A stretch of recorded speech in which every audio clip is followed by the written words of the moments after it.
Aerox na 2 buwan pa lang, 2 months old, 3 years registered. John jackpot, 19,000 all in. Ito pa isa pang 19,000 mga brother, may bawas pa daw. PCX 160 bagong dating. Version 3 halos bago pang gaganda oh. Nung nakaraan may nasaksihan tayong motor na nabenta ng 16,000 lang. Ngayon may nahanap na naman tayo. May mga bagong dumating na stocks dito na halagang 19,000 may bawas pa. Yung 19,000 yun, all in na yun. Motor, papel, lahat na. Hindi yung down payment, wala ka nang ima-monthly.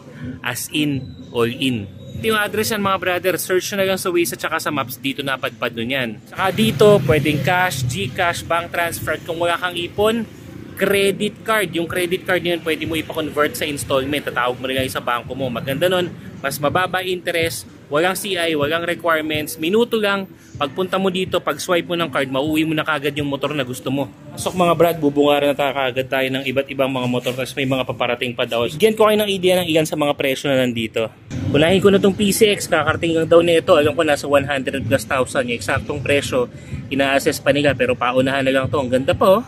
Tapos paglapit natin dito, ito may mga Honda Beat. Ang dami mga naghahanap ng Honda Beat. Yung mga pang service, araw-araw, tsaka sobrang tipid sa gasolina. Merong itim, yan, tsaka merong puti. Ito parehas, nasa 44,000 na lang. Naka-smoke na handle grip. Tapos bago na rin yung seat cover. Itong puti, meron na ring bracket oh. So hindi ka nagagastos ng bracket para sa top box mo. Naka-paint na rin yung mags na pula. Ito mga brother, pwede nyo i-check, pwede nyo i-test bago nyo bilhin yun ang kaibahan ng Moto Changi sa ibang mga repo. Ito namang itim. Ito matapang din to. Konting punas-punas lang to. Naka-seat cover na rin, na-hang. Tapos all stock pa rin. Pati yung decals na, ganun pa rin. Ayun, mga brother, yung mga naghahanap ng Honda Beat dyan, parehas yan. 44,000. Ito naman, Mio Sporty, mas mura na to. Naka-thigh look na, naka-setup. Ang lakas ng hatak na ito. Naka-domino seat cover. Naka-domino handle grip. Ayan, no? Ang lutong ng tunog. Pakita ko sa inyo yung muffler. Ito mga brad, 3,000 pa lang yung tinatakbo. Tapos napansin ko, naka-LED lights na. Mas tipid na, tsaka mas maliwanag na yung ilaw mo. Ganda pa ng kulay, oh. Yan naman, 42,000 na lang. Lahat na yan. Wala nang tanggalan ng setup yan. Lahat ng mga motor dito mga brother, may bawas pa kapag cash. Ito, grabe, jackpot to. Mga Click version 3. Ayun, oh, meron dito. Mag-on tayo ng isa. Ito, ang odo na ito. 8,000 2023 edition. Ayan, kita nyo naman, no? One click start mga brad. Signal natin. Goods ang signal. All lights, saka busina working. Ayan, no? Version 3 ng Click. Ito, nasa 70 plus thousand. May bawas pa yan kapag cash. Yung upuan, buo. May LTO plate na rin. Kumpleto na to. Kaya ira-ride mo na lang to. Kasi yung makina tahimik pa eh, oh. Walang mga kalansing, walang mga parang kumag nagagaral-gal, ganda pa. Meron din naman dito, ito yung itim na version. So kung hindi nyo trip yung pula, ito version 3 din yan. Ng Click, same price mga brother. Ang kinaibahan na ito naka-APR na seat cover. Pero all stock din yan, may plaka na rin yan ng LTO. Kompleto na yan, no?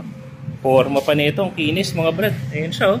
Pansin ko lang mga brother na karamihan ng mga nanonood sa inyo sa mga videos natin ay hindi pa nakasubscribe. So para hindi ka mahuli sa mga ganitong update, be sure to subscribe ngayon na. Tapos katabi naman yan version 2 na 2024. Oh mga brad, 2024 model to. Alam nyo ba na itong motor na to, 2 months old, 2 buwan pa lang, nahatak na.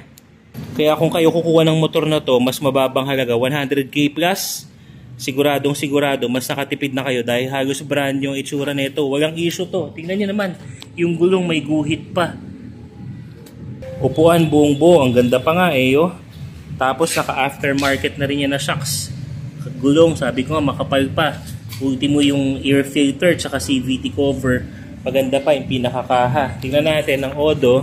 So tinatakbo na nito, yan lang oh, 795. Parang umuwi lang ng probinsya. One click start mga brother. Signal natin. Ayan, working. May hazard pa. Busina natin. Ganda. Ayan mga brother, again, Aerox version 2 2024. 2 months old, 3 years registered, 3 taon rehistrado pa. Literal na gas and go, 100k plus. Sobrang laking tipid mo na yan kaysa kukuha ka ng brand new tapos dadagdagan pa nila sa kasa. Ito naman, mga naghahanap ng NMAX ABS version 1 to mga brother. ABS version, ganda. Ayun o, close up natin, makikita niyo yung kaha. Ang kinis talaga, alagang-alaga, hindi yung tipong ripo na napabayaan. Ayun o, naka-carbon texture, yung muffler cover, naka-G-Sport na shocks, adjustable pa yan. Upuan, parang flat seat na rin, naka-JRP. Ang odometer niya, 8,300. Start natin. One quick start. Ganda na tunog. Ito, iba na rin yung ano. Masarap sa kamay yung handle grip na ito. Ayun o, buong buo. Ganda pa. NMAX version 1.1, 90,000 plus daw mga brother. Sabi kay Moto Changge, may bawas pa yan kapag cash. Ito mga brother, lahat gana. Mga parang classic na rin yan. Pa yung mga NMAX version 1. Maganda pa rin talaga, lalo na tong unit na to. Tawad na lang kayo kay Moto Changge PH o kunin nyo na, paunahan na lang, mabilis lang yan. Yung mga naghahanap naman ng budget meal, ito, Rusi Gala 125, 19,000, 19 mil, all in na yan. Makapal pa yung gulong, yung kaha makinis na naman. Siguro tanggalin mo na lang yung mga sticker na yan. Pero buong buo pa, pati nga ilaw, naka-LED pa eh. O, talo pa ibang motor, 19,000. Ito siya mga brad, oh. Tapos may LTO plate na rin. Makapal yung gulong, buo, pati yung muffler. Close up natin yung kaha para makita nyo. Ayan o, ganda no? Okay pa, maganda yung kulay, saka maganda yung pinakamotor pa. Lalo na pag-uusapan natin, 19 mil na lang yan. 19,000 all in. May papel na yan, saka LTO plate. Tatabi niyan, Gravis. Ito, budget mil na rin tong Gravis na to. Yung ibang Gravis na nakikita ko, nasa 65,000. Itong Gravis, 53,000 pesos. Meron ka ng Yamaha Gravis 125. Ayun, makapag din yan eh, malapad. Yung mga gusto ng mga malapad na motor dyan, na scooter, meron dito. Tapos, ang odo lang nito ay 5,400. Grabe. Ito mga brad, oh. Tapos yung gulong, ano na pala?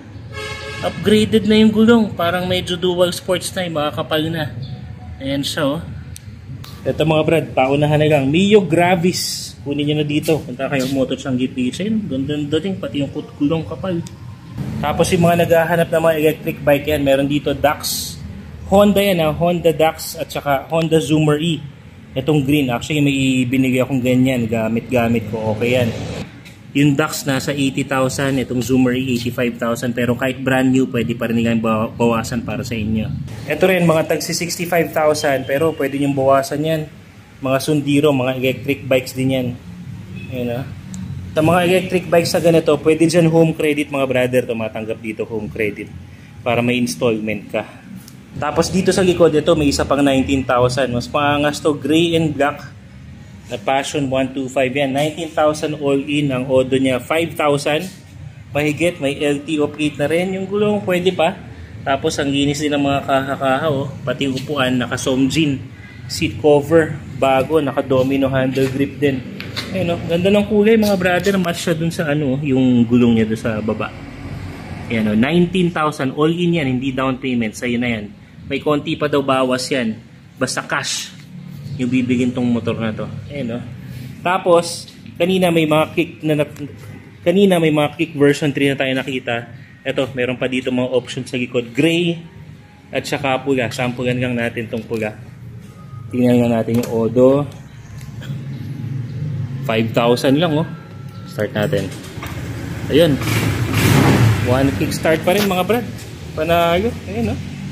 Gas and go. 2023 model tong mga to. So mga bata pa rin talaga yung mga motor. Kumbaga, tingnan mo naman yung quality. Pati yung gulong ang kapal pa.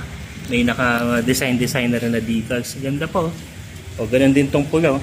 May mga honeycomb decals. Tapos click na logo doon. Stick.